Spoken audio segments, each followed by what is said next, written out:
말씀하시되 귀 있는 자는 들으라 할 때 이 들으라는 표현은 아코라는 헬라어 원어입니다. 이 들으라 할 때에 이것을 이 요한계시록 2장 7절에는 과거 시제로 썼습니다. 그리고 명령어과 같이 썼습니다. 그 의미는 그냥 한번 듣고 흘리는 것이 아니라 반드시 분명히 확실하게 그렇게 들어야 한다라는 의미를 원어적으로 가지고 있습니다. 명령형과 과거 시제가 함께 쓰일 때는 단호한, 분명한 그러한 뜻을 내포하고 있습니다. 하나님께서는 우리에게 귀 있는 자는 성령이 하시는 말씀을 들어라 라고 우리에게 말씀하셨습니다. 이 말씀은 마태복음 11장에도 귀 있는 사람은 들어라 라고 표현되어 있습니다. 신약 성경에 약 10군데 가까이 귀 있는 사람은 들으라 라는 표현이 있습니다. 그 중에 2군데를 함께 말씀을 나눠보려고 합니다. 하나님께서 귀 있는 사람에게 들으라 라고 이야기할 때에 그 표현은 일반적으로 이야기할 때도 네가 귀가 있으면 좀 들어봐 라고 하는 이 표현 자체가 강조하는 의미를 가지고 있습니다. 네가 귀가 있다면 알아들어야지. 왜 사람인데 말귀를 못 알아듣냐. 그러한 우리가 이야기를 하지 않습니다. 뭔가 강조하고 또한 뭔가를 잘못했을 때에 귀 있는 사람은 귀가 있다면 반드시 알아들어야 한다 라고 이야기하시는 거죠. 마태복음 11장에 보면은 지금 이 세대를 무엇에 비유할고 말씀하고 있습니다. 다른 아이들을 향해 이렇게 소리치는 아이들과 같다. 우리가 너희를 위해 피리를 불어도 너희는 춤추지 않고 우리가 애도하는 노래를 불러도 너희는 슬피 울지 않는다. 사람들이 구원에 대하여서 심판에 대하여서 또한 그리스도인의 삶에 대하여서 아무리 이야기하여도 사람들은 우리의 이야기를 잘 듣지 않습니다. 특히 가난한 그리스도인의 이야기는 더 듣지 않습니다. 잠언서에 가난한 자의 지혜는 부자에게 멸시를 받는다라고 세상 사람들에게 멸시를 받는다라고 기록되어져 있습니다. 하지만 하나님께서는 가난한 자의 지혜를 기뻐하신다라고 말씀하고 있습니다. 세상 사람들은 가난한 자의 지혜를 받아들이지 않습니다. 왜냐하면 가난하기 때문에. 지혜가 있다면 부자가 되어야 되는데 왜 가난한가? 그래서 가난한 자의 지혜를 듣고도 지혜롭지만 가난하기 때문에 멸시하는 것이죠. 하나님의 말씀입니다. 세상 사람들은 자기의 판단 기준으로 사람을 판단합니다. 그래서 하나님께서는 영의 일은 영으로, 육의 일은 육으로 그렇게 구별할 수 있다. 분별되어진다. 라고 우리에게 말씀하셨습니다. 우리는 그리스도인으로서 하나님의 자녀로서 하나님의 복음의 말씀을 세상 사람들에게 전해야 합니다. 그럴 때에 세상 사람들은 우리의 말을 귀 기울여 듣지 않는다라고 하나님은 분명히 말씀하셨습니다. 요한이 와서 먹지도 마시지도 않을 때는 사람들이 저 사람이 귀신 들렸다. 왜냐하면 약대 트롯을 입고 뭔가 미치광이처럼 그렇게 이렇게 살아갔으니까요. 광야에서. 그래서 귀신이 들렸다라고 그렇게 사람들이 이야기를 했습니다. 그렇지만 수많은 사람들이 요한에게 세례를 받았죠. 그래서 우리가 알다시피 세례 요한이라고, 세례자 요한이라고 그렇게 부릅니다. 예수님께서 죄인들과 함께 먹었을 때에 여기 목보에다 술꾼을 좀 보라. 세리와 죄인들과 같이 먹으니 친구가 아닌가. 그들의 친구다. 라고 예수님을 비판하였습니다. 세상 사람들이 예수님에 대하여 비판하는 그러한 말씀입니다. 예수님께서 인자가 와서 먹고 마시니 예수님께서 세상 사람들이 예수님에 대하여 어떻게 이야기하시는지 알고 계신다는 것입니다. 그러나 지혜는 그 행한 일로 옳다는 것을 입증하는 법이다. 열매와 행함은 굉장히 많이 붙어 있습니다. 믿음과 행함은 하나입니다. 따로 떨어져 있는 것이 아닙니다. 그러므로 행한 일로 옳다는 것을 입증할 수 있다라고 하나님께서 우리에게 말씀하고 있는 것이죠. 또 귀 있는 사람에 대하여서 이야기를 할 때에 누가복음 15장 34절 35절에 이렇게 이야기합니다. 소금은 좋은 것이지만 만일 소금이 그 맛을 잃으면 어떻게 다시 짜게 할 수 있겠느냐. 그것은 흙이나 그름에도 쓸모가 없어 내어 버린다. 귀 있는 사람은 잘 들어라. 귀 있는 사람 들어야 되는데 소금이 그 맛을 잃으면 아무 쓸모가 없다는 것이죠. 세상 사람들에게도 쓸모가 없다는 것입니다. 하나님뿐만 아니라 세상 사람들에게도 아무 쓸모가 없는 것입니다. 그렇다면 소금의 본질은 짜다는 것입니다. 소금의 성질은 짜다는 것입니다. 그리스도인의 본질은 무엇일까요? 그리스도인의 본질이 무엇일까? 제가 하나님께 기도를 드렸습니다. 하나님, 그리스도인의 본질은 무엇입니까? 소금의 본질은 짠 것인데 그리스도인의 본질은 무엇입니까? 그리스도인은 말 그대로 예수님을 주인으로 삼고 살아가는 사람을 그리스도인이라고 그렇게 불렀습니다. 그래서 어떤 사람을 만나서 이야기를 하면 그 사람은 그냥 자기의 주인이신 예수 그리스도에 대하여서 본능적으로 이야기하게 되는 것이죠. 그 사람의 삶을 보면 예수 그리스도와 분리해서 그렇게 생각할 수가 없습니다. 항상 예수 그리스도 안에서 사는 그런 삶을 살아가고 있기 때문에 세상 사람들이 저 사람은 그리스도인이라 그렇게 불러야 된다. 그게 가장 쉽다라고, 그래서 세상 사람들이 예수님을 믿는 사람을 그리스도인이라 불렀습니다. 이 그리스도인은 너희는 세상의 빛이라. 예수님께서 너희는 세상의 빛이다 라고 말씀하셨습니다. 또한 예수님이 바로 내가 곧 빛이다 라고 말씀하셨습니다. 그런데 빛이 어두움에 잠식이 되어버립니다. 촛불이 어두움을 밝힐 수 있습니다. 그런데 촛불이 약해져서 어둠이 점점 강해지고 짙어져서 촛불이 꺼져버린다면, 거의 불씨만 남아있다면, 그리고 나중에 꺼져버린다면 어둠이 아무리 빛이 있다 할지라도 어둠이 지배하게 되는 것이죠. 왜냐하면 빛의 역할을 하지 못하기 때문입니다. 빛이 있으면 밝아진다라고 하나님께서 말씀하셨습니다. 어둠을 물리치는 것입니다. 그런데 어둠을 물리치지 못하고 오히려 어둠의 길을 따라가고 어두운 사람들과 함께 교제하면서 그들과 함께 생활하고 그들을 따라서 그들의 어떤 생활과 그들의 모습을 좋아하면서 그렇게 살아간다면 어떻게 그 사람을 그리스도인이라고, 빛의 자녀라고 그렇게 이야기할 수 있겠습니까? 귀 있는 사람은 들어야 하는 것입니다. 소금이 그 맛을 잃어버리면 쓸모가 없어 내어 버려지게 되는 것입니다. 하나님께서는 우리에게 귀 있는 사람은 들어라 라고 경고의 메시지를 요한계시록뿐만 아니라 여러 부분에서 경고의 메시지를 우리에게 이야기하고 있습니다. 반드시 이것을 깨달아 들어야 된다는 것입니다. 마음에 새겨야 된다는 것이죠. 그리스도인이라면 빛의 삶을 살아야 된다는 것입니다. 빛의 삶이 나타나지 않는다면 결국 쓸모가 없어 내어 버려지게 되는 것입니다. 하나님뿐만 아니라 세상 사람들에게도 아무 쓸모가 없는 것이죠.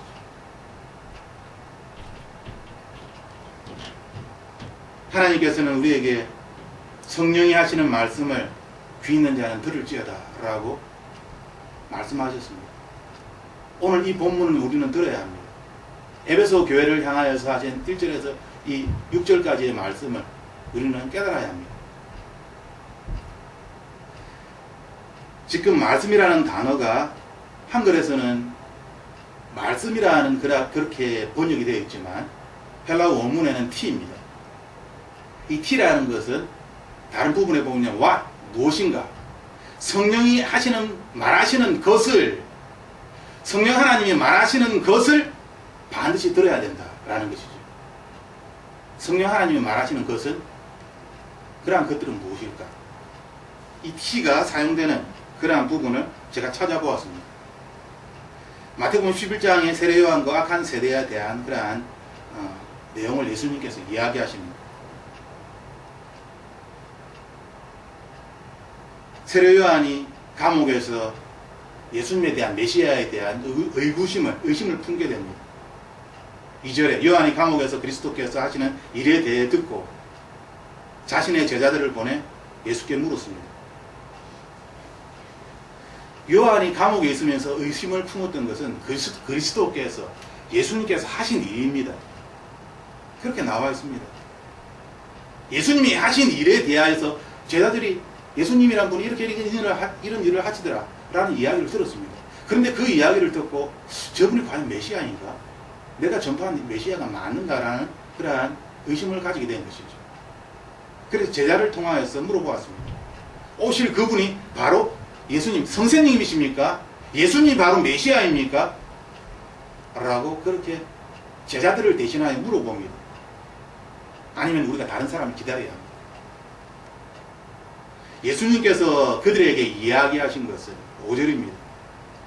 보지 못하는 사람들이 보고 다리를 저는 사람들이 걷고 나병 환자들이 깨끗해지며 듣지 못하는 사람들이 듣고 죽은 사람들이 살아나고 가난한 사람들에게 복음이 전파된다고 하라.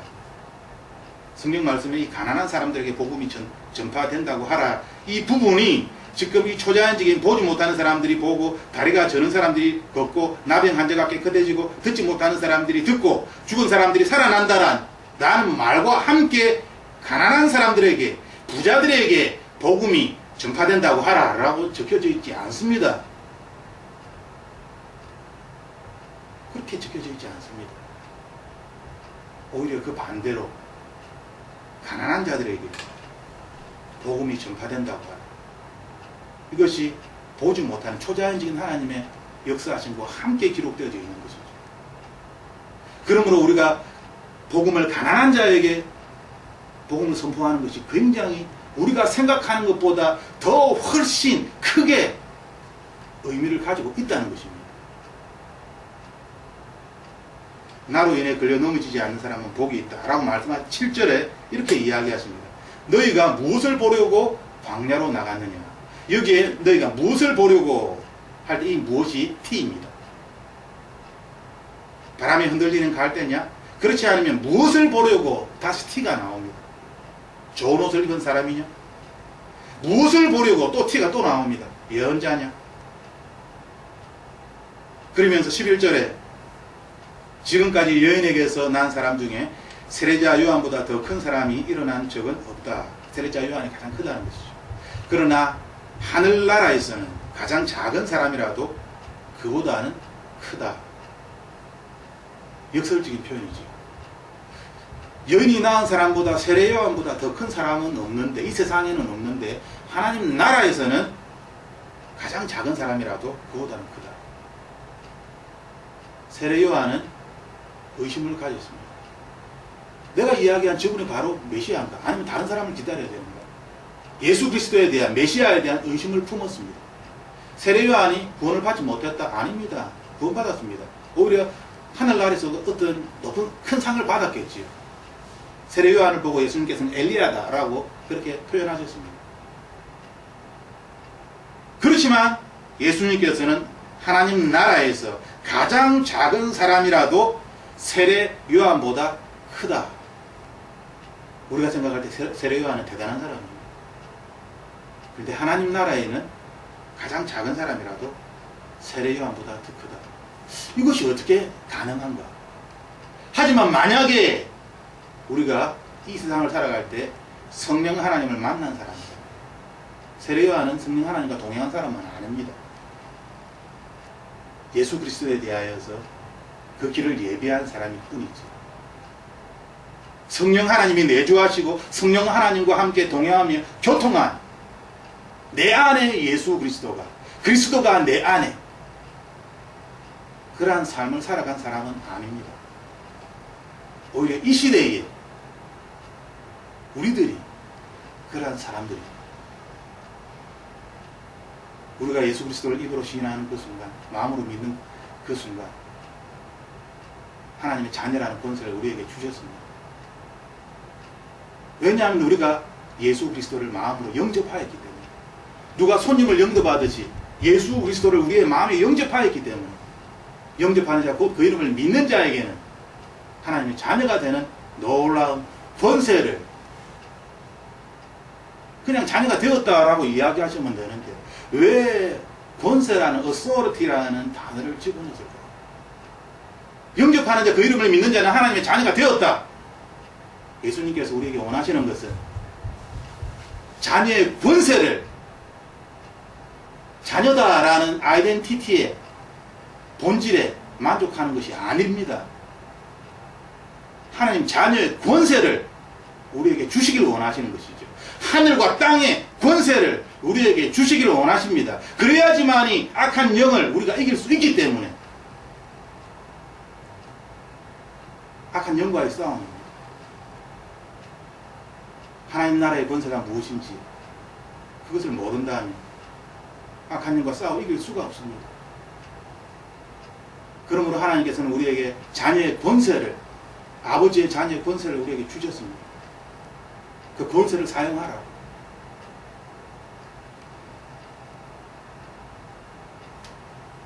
너희가 무엇을 보려고 광야로 나갔느냐?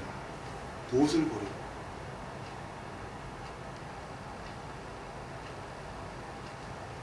이 마태복음 11장 말씀처럼 이 시대는 악합니다.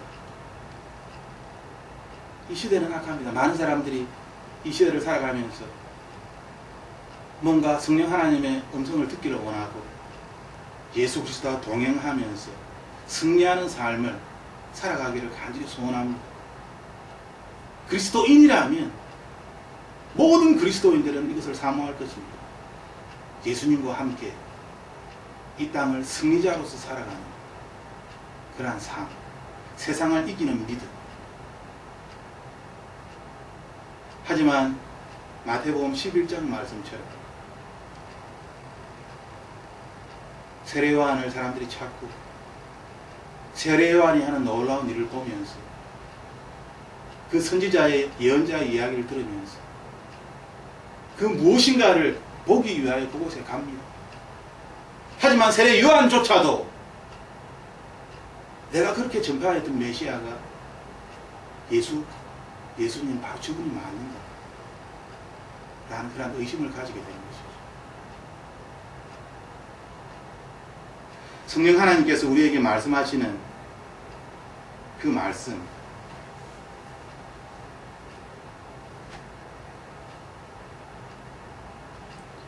성령 하나님께서는 우리에게 무엇인가를 이야기하십니다.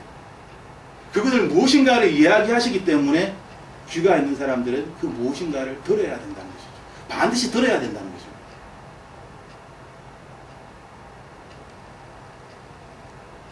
그리고 교회들에게 내가 이것을 주겠다. 그런데 이것을 주는 것은 이기는 사람에게 이것을 준다는 것입니다. 귀 있는 사람은 성령이 교회들에게 하시는 말씀을 들으라. 이기는 사람에게 내가 하나님의 낙원에 있는 생명나무 열매를 먹게 할 것이다. 헬라 성경에 보면 이기는 사람 할 때 이건 니콘티라는 현재형 단수로 적혀져 있습니다. 현재형이라는 것은 계속 진행되는, 반복되는 것이다 라는 것으로 우리가 알고 있습니다. 한 번 이겨서 끝나는 것이 아니라, 그리고 이 이긴다는 것은 단수로 되어 있습니다. 내가 직접 싸워서 이겨야 된다는 것이죠. 두 사람이 잠을 자고 있는데 한 사람은 하나님께서 데려가시고 한 사람은 내버려 둔다라고 말씀하셨습니다. 내가 싸워 이겨야 하는 것입니다. 이긴다는 것의 의미는 무언가 경기를 한다든지 전쟁을 하고 있다는 것입니다. 또한 이겨야 할 대상이 있다는 것입니다. 그리고 이겨야만 합니다. 이기는 사람이기 때문에 이겨야 하는 것이죠. 그런데 우리들은 별로 이기고 싶은 마음이 없습니다. 하나님 은혜를 주시면 이기겠지. 저도 구원을 받을 것 같으니까. 하나님이 알아서 다 하시겠지. 기도하면. 이 전쟁에서, 이 경기에서 반드시 이겨야 한다는 그러한 목표의식이 별로 없습니다. 지금 내가 경기를 하고 있다는, 영적 전쟁을 하고 있다는 그러한 인식도 별로 없습니다. 그냥 이 상황이 힘들고 그냥 이렇게 계속 살아야 되나, 때로는 매너리즘에 빠진 것 같기도 하고, 때로는 바다 물결에 이리저리 휩쓸려서 왔다 갔다 하듯이 내 삶이 그냥 왔다 갔다 하면서 다람쥐 쳇바퀴 돌듯이 계속 이렇게 도는 것 같기도 하고. 하지만 하나님께서는 그리스도인의 삶에 대하여서 예수 그리스도를 믿는 그 순간, 입으로 고백하는 그 순간부터 경기는 시작되었다. 전쟁은 시작되었다. 반드시 이겨야 한다. 이기는 자에게 생명나무의 열매를 먹을 수 있는, 이기는 자에게 허락하시는 것입니다.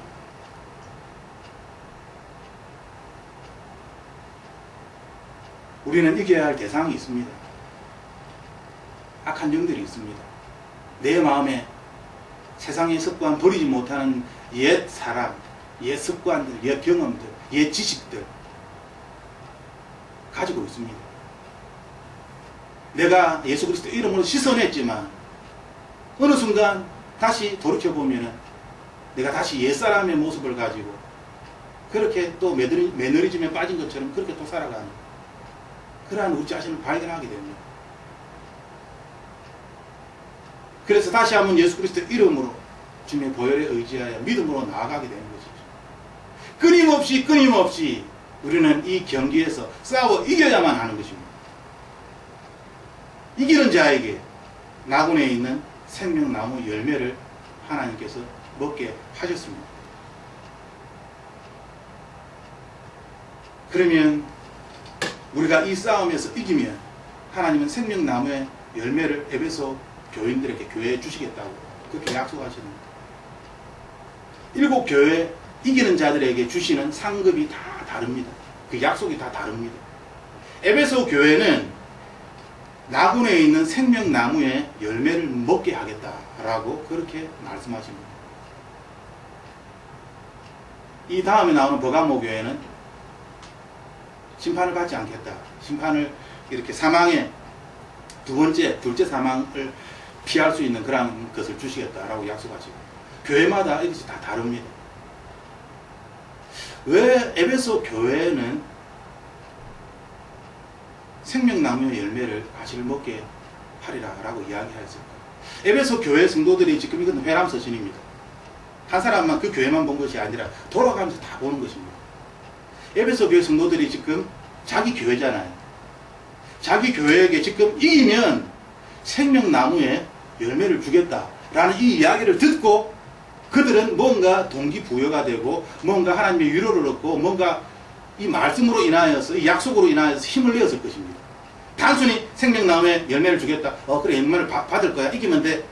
이것이 아니라 생명나무의 열매를 먹는다는 이 말씀이 에베소 교회 성도들에게는 둘째 사망의 불못을 피한다는 말보다는 생명나무의 열매를 먹는다. 이 말씀이 그들에게 위로가 되고 힘이 되었다는 것이죠. 꼭 필요한 말씀을 에베소 교회 교인들에게 하나님은 하셨을 것입니다. 그러면 왜 이 생명나무의 열매가 에베소 교회 교인들에게 꼭 필요한 말이었을까? 아무리 제가 주석을 찾아보고 또 인터넷에서 서치를 해도 거기에 대한 해답을 이렇게 생각한 글들은 없더라고요. 왜 에베소 교회에 생명나무 과실이라는 이 말씀, 이 약속을 하셨을까? 그래서 지난주부터 계속 이것이 제 머릿속에 남았습니다. 왜 하필이면 생명나무 열매일까? 그런데 에베소 교회가 제가 6년간 살아왔던 목회를 하였던 그러한 모습과 참 비슷하다라고 그렇게 말씀을 드렸습니다. 우리가 알다시피 에베소 교회는 믿음의 역사가 있었습니다. 사람들이 이야기하듯이 믿음의 역사가 그냥 뭐 선행하는 착한 일을 하는 그런 것이라고 이야기한다면 논리적으로 말이 되지 않습니다. 왜냐하면 에베소 교회에는 거짓 사도들이 들어왔습니다. 거짓 사도라고 이야기하였습니다. 사도들이 하는 것은 무엇입니까? 사도들하고 이야기한다는 것은 하나님의 놀라운 역사가 나타난다는 것을 의미하는 것입니다. 거짓 사도들을 어떻게 분별하겠습니까? 그들이 하는 놀라운 일을 육의 눈으로 분별해낼 수 있습니까? 어떻게 가려낼 것입니까? 영으로 분별할 수밖에 없는 것이죠. 거짓 사도를 가려내는 것을 일반 사람들이, 율법을 쫓아가는 사람들이 거짓 사도를 율법으로 그렇게 판단하면서 그렇게 가려냈을까요? 그들은 사도입니다. 자칭 사도라고 하는 사람들입니다. 그런데 율법의 잣대로 그들을 가려낸다고요. 사도로서 놀라운 그러한 일을 행하는 그 사람들. 에베소 교회 성도들은 첫사랑을 버렸습니다. 잃어버렸습니다. 왜 첫사랑을 잃어버렸을까요?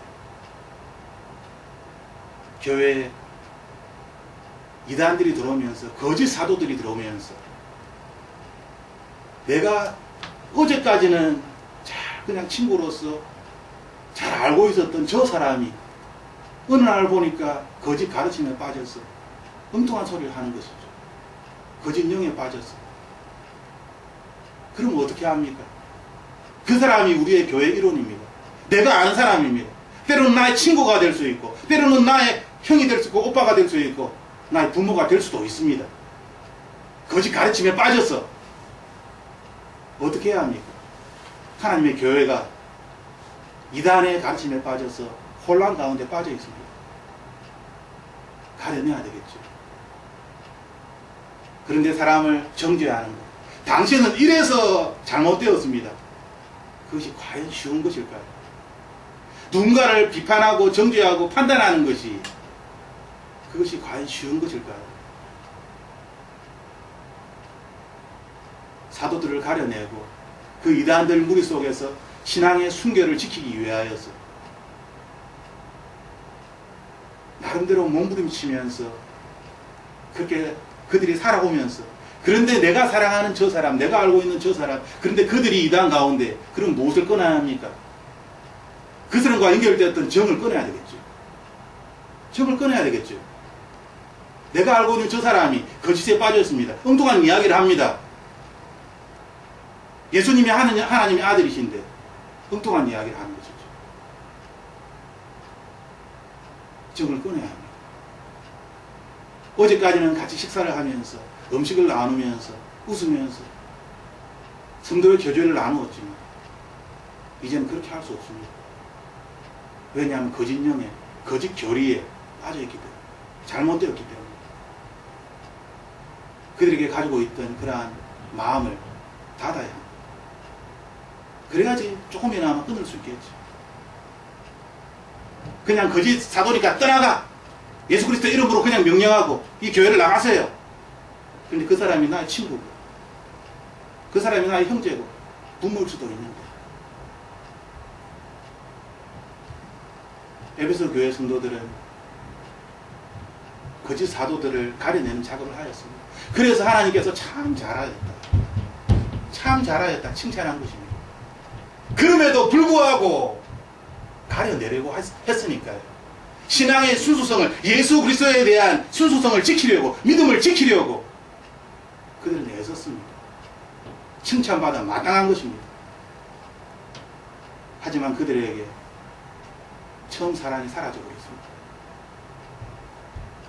사람을 판단하고 자기 신앙을 지키기 위하여 하는 이 과정 속에서 예수 그리스도에 대한 사랑, 이 사랑은 말 그대로 흘러넘쳐서 다 포옹하고 안아주는 것입니다. 안아주는 것입니다. 그런데 안아줄 수가 없는 것이지요. 거짓되었으니까. 자칭 사도라 하면서 교회를 엉망으로 만들고 많은 사람들을 거짓으로, 멸망으로 이끄는, 그러다 보니 마음에 있는 사랑이 점점 사라졌을 것입니다. 그들도 모르는 사이에 처음 사랑을 잃어버렸을 것입니다.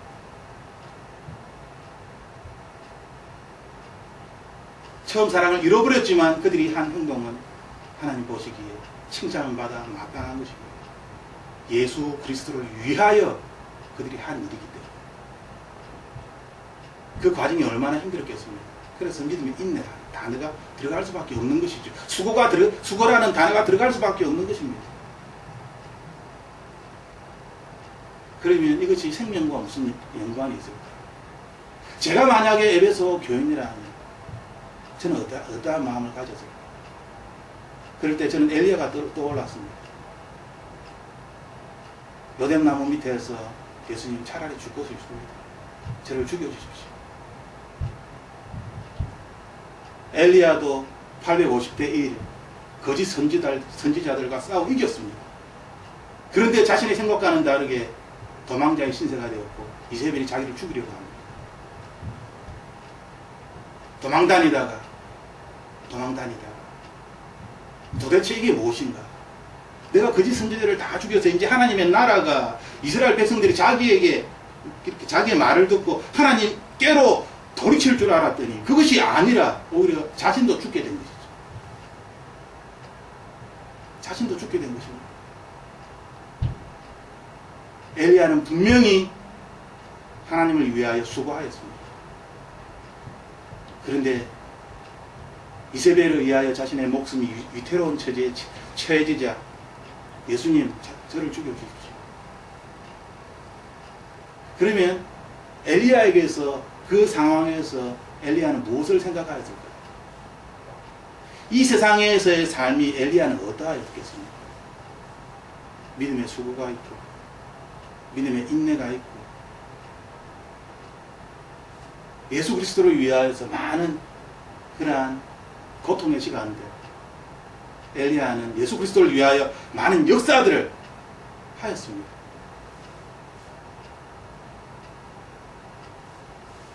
엘리야가 로뎀나무 밑에 앉아서 주여 죽여 주시옵소서, 하나님 죽여 주시옵소서. 다람쥐 쳇바퀴 돌듯이 악을 무찔러도 또 다시 튀어나온 이 악, 여기까지가 나의 한계인가? 여기까지가 나의 한계라면 더 이상 악과 대적할 힘이 나에게 없다면 예수님 하나님 나라에 가고 싶습니다. 이 반복되는 이 세상에서의 삶이 아니라 영원한 생명, 영원한 하나님의 나라, 고통도 슬픔도 이렇게 참고 참으면서 수고하는 이 수고도 다 그치고 영원한 하나님의 나라, 영원한 하나님의 생명 그리워할 것입니다. 저 역시 사역을 하면서 하나님 차라리 죽고 싶습니다 라는 기도를 두세 번 했습니다. 제가 왜 이렇게 살아야 됩니까? 굳이 왜 저입니까? 왜 저는 마태복음 6장 33절 말씀을 가지고 살아야 하는 것입니다. 다른 목사들은 그렇게 안 사는데. 먼저 하나님의 나라와 의를 구하라. 그 말씀은 분명하게 이방인들이 무엇을 먹을까, 무엇을 입을까, 그것을 놓고 하나님께 기도하는 것이 아니라 하나님의 나라를 구하라는 것입니다. 이것이 우선순위의 먼저라는 것입니다. 이것을 구하면 하나님께서 채워주신다고 약속하신 말씀이 분명합니다. 하나님 나라가 가장 최우선순위에 있다는 것이죠. 저는 철떡같이 믿었습니다. 내가 하나님 나라와 하나님의 의를 구하면 하나님이 채워주실 것이다. 약속된 말씀을 믿고 시작하였습니다. 그런데 제 생각과는 다르게 시간이 1년이 지나가고 2년이 지나가고 3년이 지나가고 계속 반복됩니다. 여전히 물질에 무엇을 먹고 살아야 되는지, 다음 달 렌트비는 어떻게 낼 것인지, 다음 달 어떻게 생활해야 되는 것인지, 아니 다음 달이 아니라 이번 달 어떻게 생활해야 되는지 순간순간마다 날마다 어려운 가운데 있습니다. 현실입니다. 하나님의 나라를 붙잡고 시작하였는데 현실은 여전히 반복적으로 어려운 가운데 있는 것이죠. 아픈 사람들을 치유도 하고 많은 사람들을 만나서 예수 그리스도 이름으로 믿음의 역사가 나타났습니다. 기다렸습니다. 이 말씀이 성취되기를. 언젠가는 성취될 것입니다. 왜냐하면 하나님께서 약속하신 말씀이기 때문에. 인내 시간들이 있습니다. 하지만 삶은 여전히 그렇게 변화가 크지 않습니다. 엘리야처럼 이세벨이 죽이려고 쫓아오고 있습니다. 삶은 여전히 자신의 생각과는 다르게 내가 850명을 거짓 선지자를 다 없애버리면 하나님께서 이스라엘 백성들을 하나님께로 되돌리실 줄 알아. 왕이 마음을 바꿀 줄 알았는데 그렇지 않은 것이죠.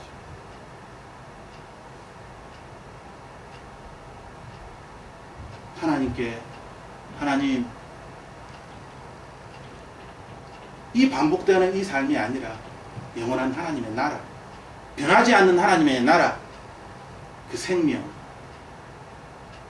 이 땅의 삶은 한순간입니다. 지금도 순교할 수 있냐? 순교할 수 있습니다. 한순간에 죽잖아요. 이 세상의 삶은 한순간입니다. 하나님 나라의 삶은 영원한 것입니다. 이 세상의 삶이 한순간인데 이렇게 고통스러우니, 이렇게 힘들고, 이렇게 수고가 많으니, 어찌 영원한 나라를, 영원한 생명을 사모하지 않을 수 있겠습니까? 이 한순간인 이 세상이 아니라 영원한 생명. 창세기 2장이 기록된 그 영원한 생명. 하나님 나라에서 더 이상 이제 이러한 문제를 가지고 고민할 필요 없습니다. 이제 더 이상 고민하지 않습니다. 하나님 나라에 가면. 사모하게 되는 것이죠.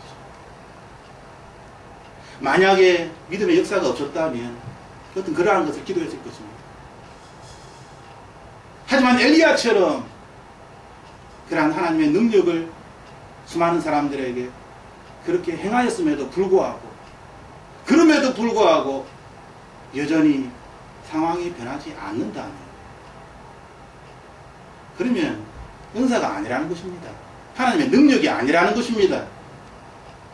왜냐하면 엘리가 하나님의 능력으로 다 해봤잖아요. 하나님의 사랑으로 다 해봤잖아요. 그럼에도 불구하고 주변이 바뀌지 않는 것입니다.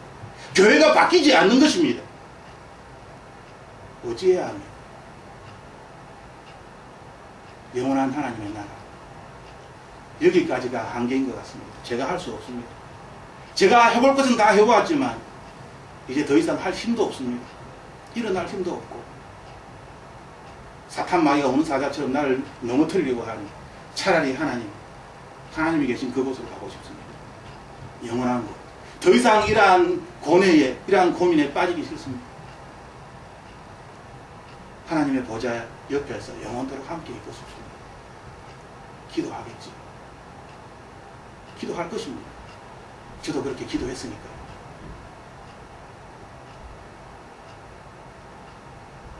생명의 나무, 창세기 2장에 선악과를 하나님께서 먹어라 약속하셨습니다. 선악과를 먹었습니다. 선악과를 먹지 말라고 이야기하였습니다. 먹지 말라고 한 선악과는 하나뿐이 없었습니다. 생명나무는 먹어도 됩니다. 선악과를 따먹지 말라고 이야기한 것이죠. 그런데 따먹지 말라고 한 선악과를 따먹었습니다. 이들이 생명나무도 먹을까? 여호와 하나님께서 먹으면 안 된다는 생각을 가지게 됐죠.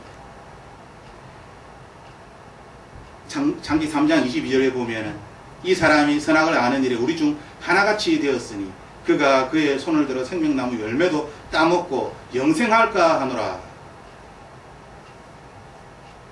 그래서 창세기 3장 24절에 하나님이 그 사람을 내쫓습니다. 에덴 동산에서. 그리고 불칼을 두어서 생명나무의 길을 지키게 하셨습니다. 그런데 계시록 2장 22절에 생명나무가 다시 등장을 합니다. 강 좌우에 생명나무가 있어 12가지 열매를 맺되 달마다 그 열매를 맺고 그 나무 잎사귀들은 만국을 치료하기 위하여 있더라. 하나님 보좌에, 하나님 나라에 생명나무가 다시 등장합니다.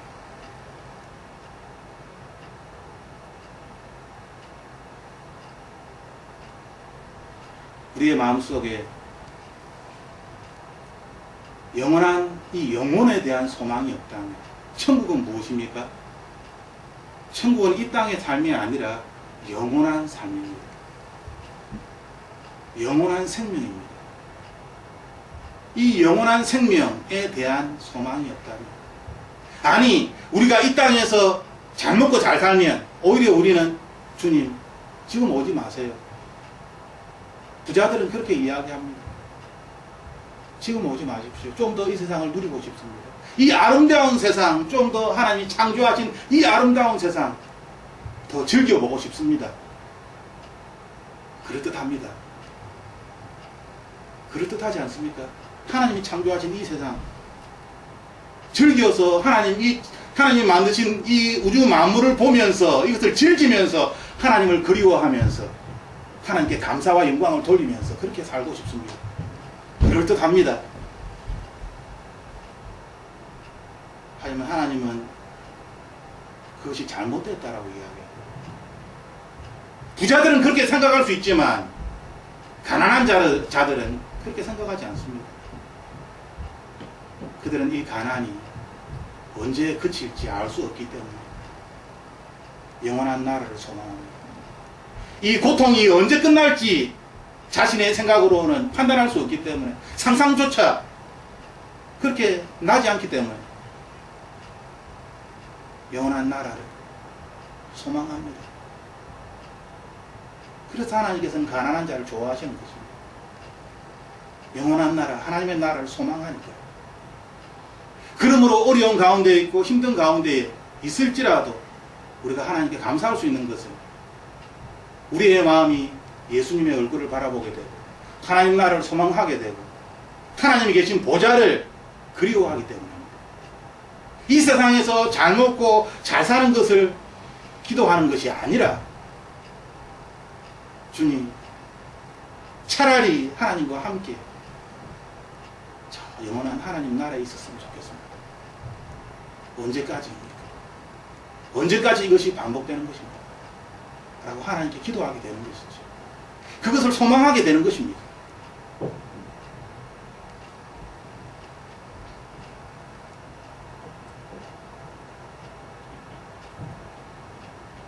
하나님께서는 우리에게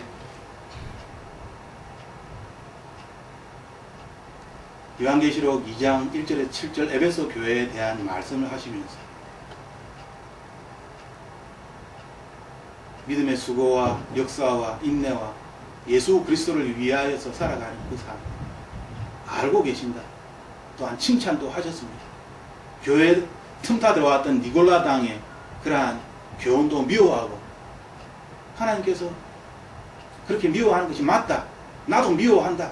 라고 그렇게 칭찬하셨습니다. 하지만 그럼에도 불구하고 에베소 교회는 처음 사랑을, 예수님의 사랑을 잃어버렸습니다. 이 예수님의 사랑을 잃어버리면 아무 소용도 없습니다.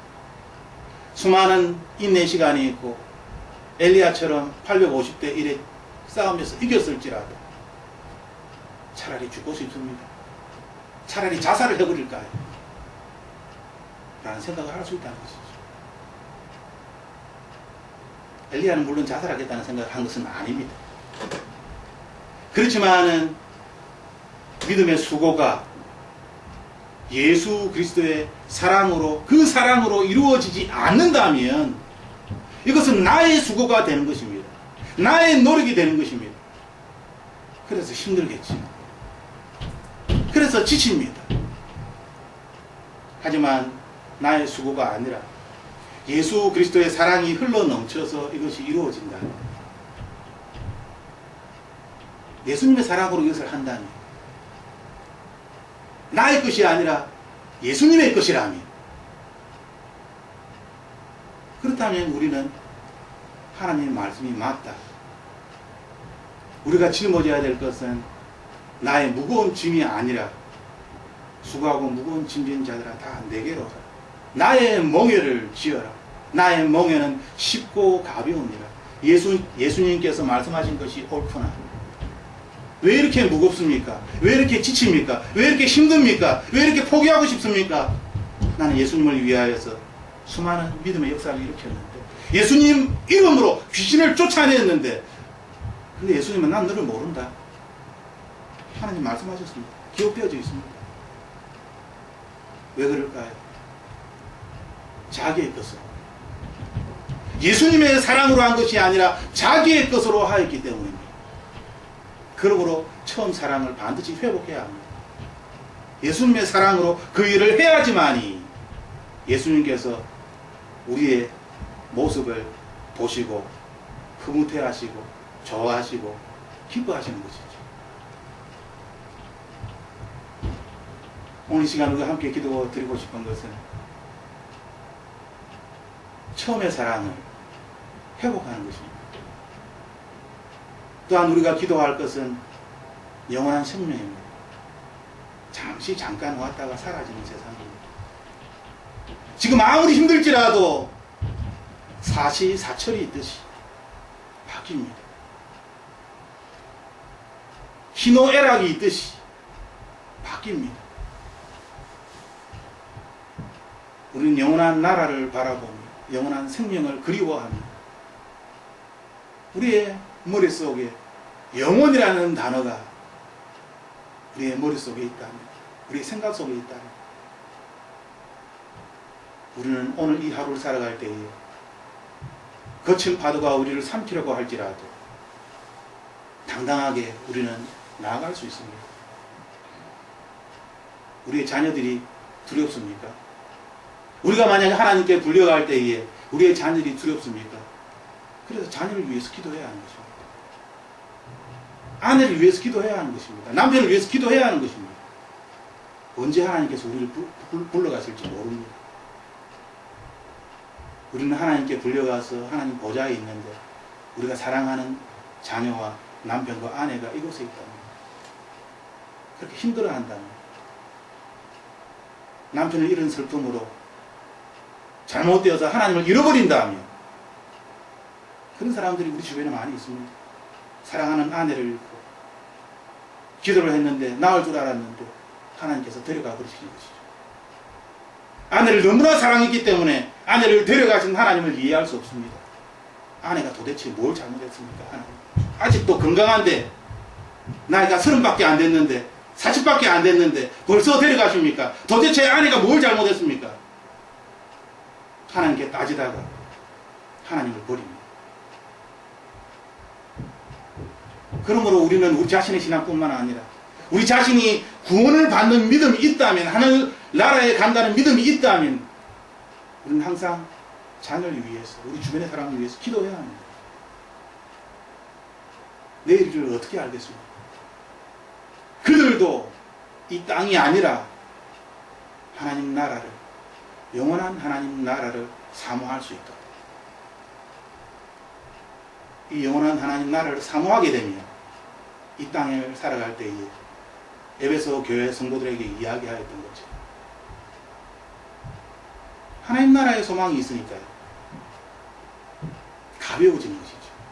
문제가 현재 당면한 과제에 자신의 모든 신경을 다 빼앗기는 것이 아니라 영원한 하나님 나라, 이건 영원입니다. 우리의 마음이 넓어지는 것입니다. 시야가 넓어지는 것입니다. 우리의 눈이 영원한 하나님의 나라에 가 있으니까 잠깐의 이 세상,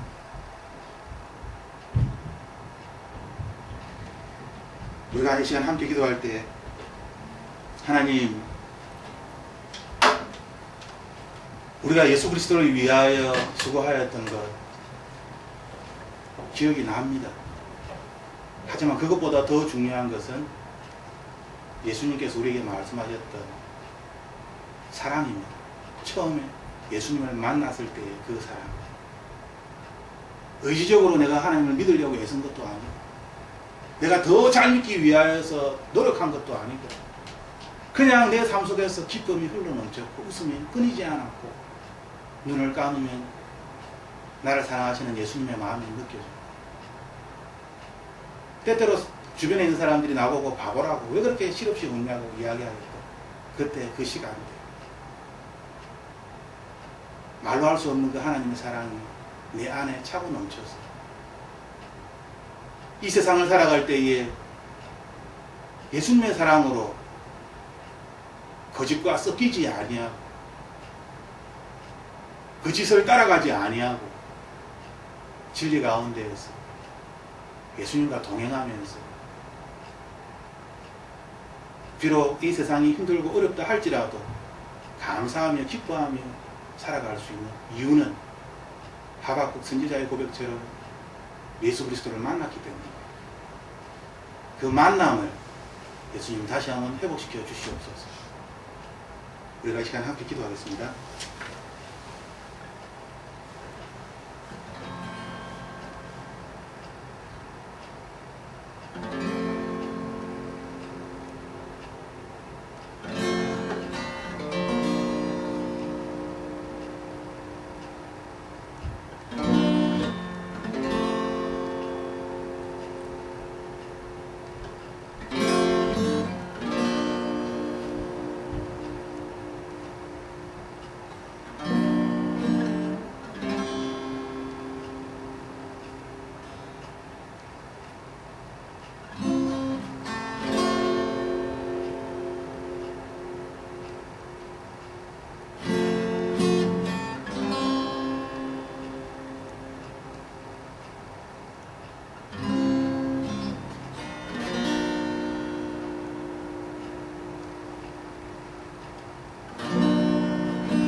예수님,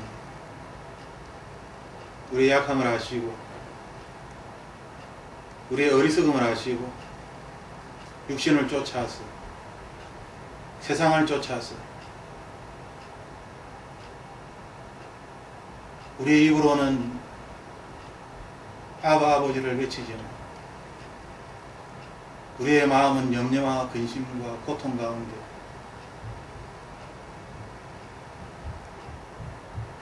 우리의 육신이 너무나 나약하여 이 나약함이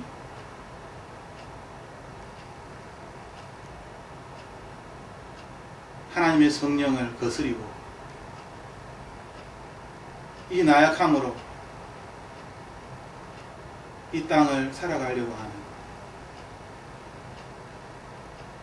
우리의 연약함을 주님 용서하여 주시옵소서. 우리가 하나님을 부르며 외칠 때에 전능하신 나의 주 하나님, 능치 못함이 없으신 하나님, 사막에 샘물을 내시고 길을 내시고 바다 위를 걸으시며 소경의 눈을 뜨게 하시고 듣지 못하는 자를 듣게 하시며 나병 환자들을 고치시는 하나님의 그 놀라운 전능하심이 우리도 모르는 사이에 세상의 법칙을 따라서 그렇게 생각하며 스스로 죄를 짊어지고 스스로 무거운 짐을 지고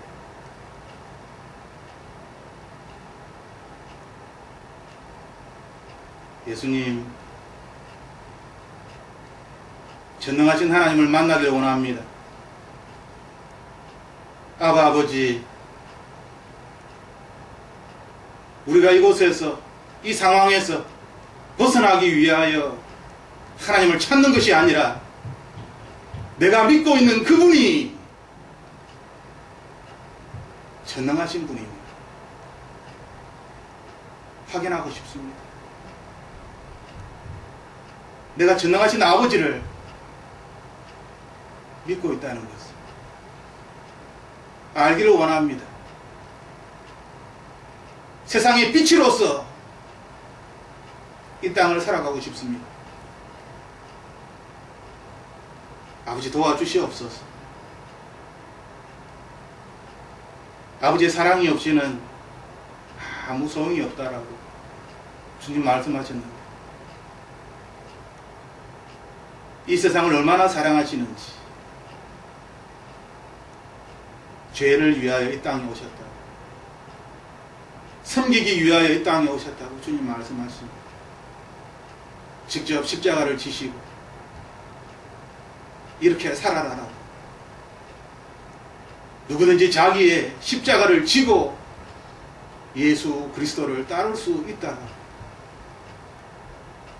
우리에게 말씀하셨는데 예수님,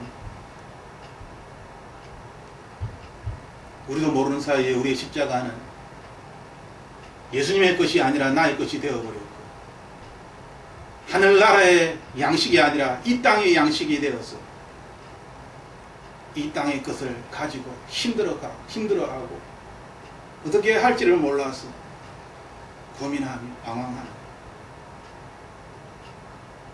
전능하신 하나님, 아버지를 다시 뵈기를 원합니다. 우리를 사랑하신다고 말씀하셨사옵니다. 우리로 하여금 주님의 그 놀라운 사랑을 깨닫게 하여 주시옵소서. 주님의 그 놀라운 사랑 안에 우리가 함께 있음을 보게 하여 주시옵소서. 나의 삶이 아니라 하나님께서 창세전에 계획하셨고 주님의 계획대로 우리가 이 땅에 태어났으며 주님의 계획대로 세상의 빛이 되어서 세상의 소금이 되어서 하나님의 복음을 전하는 자가 되기를 원합니다. 주님, 도와주시옵소서. 오직 예수님만이 우리의 힘이시며 진리이십니다. 그 누가 우리를 흔들지라도 하나님을 붙잡기를 원합니다.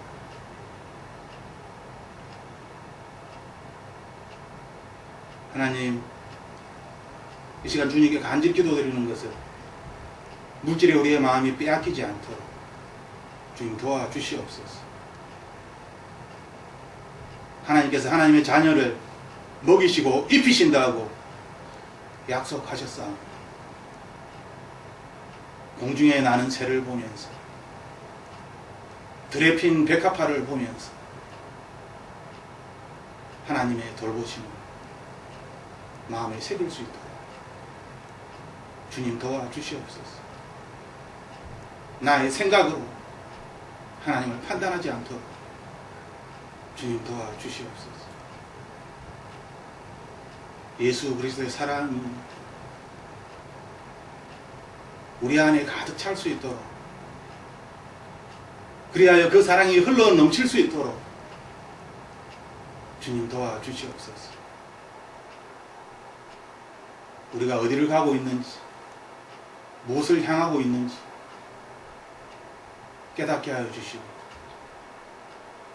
우리의 삶 속에서 예수 그리스도의 향기가 나타날 수 있도록, 예수 그리스도의 십자가의 흔적이 나타날 수 있도록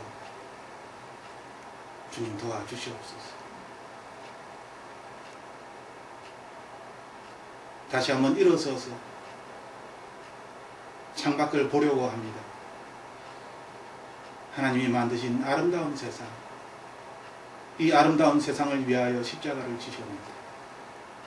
이 아름다운 세상을 사랑할 수 있도록 주님 도와주시옵소서.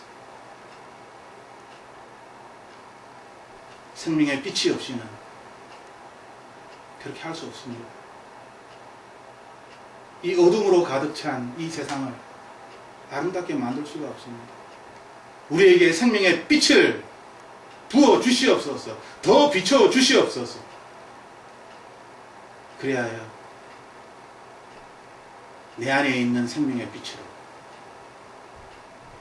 어둠을 밝힐 수 있도록 주님 축복하여 주시옵소서.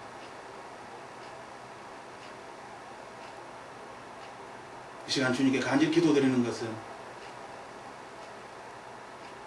우리 자신의 생각이, 우리 자신의 육체가 십자가 앞에 다 죽어지기를 기도합니다.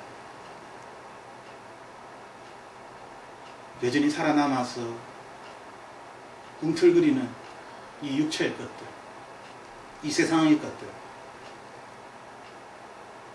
예수님이 피 흘리신 그 십자가에 못 박아버리고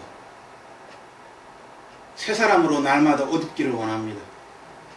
하나님의 사랑으로 날마다 옷 입기를 원합니다. 예수님, 기억나게 하여 주시옵소서. 아침에 눈을 떴을 때에 하나님의 사랑으로 옷 입을 수 있도록 주님 도와주시옵소서.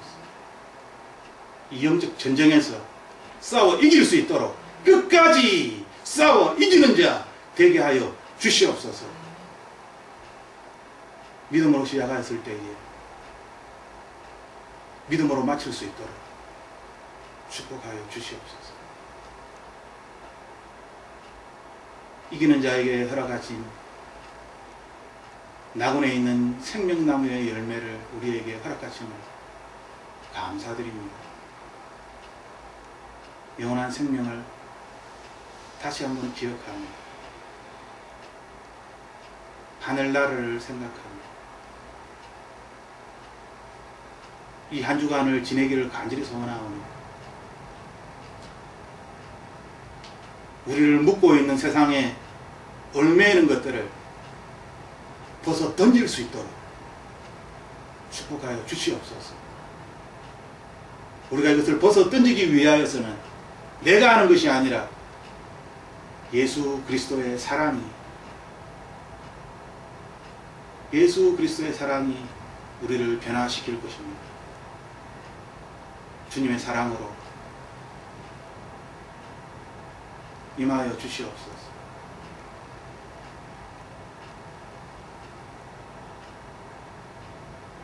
우리의 고백이 날마다 주님 앞에서 진실되기를, 정직하기를 간절히 소원합니다. 예수님 이름으로 기도드립니다.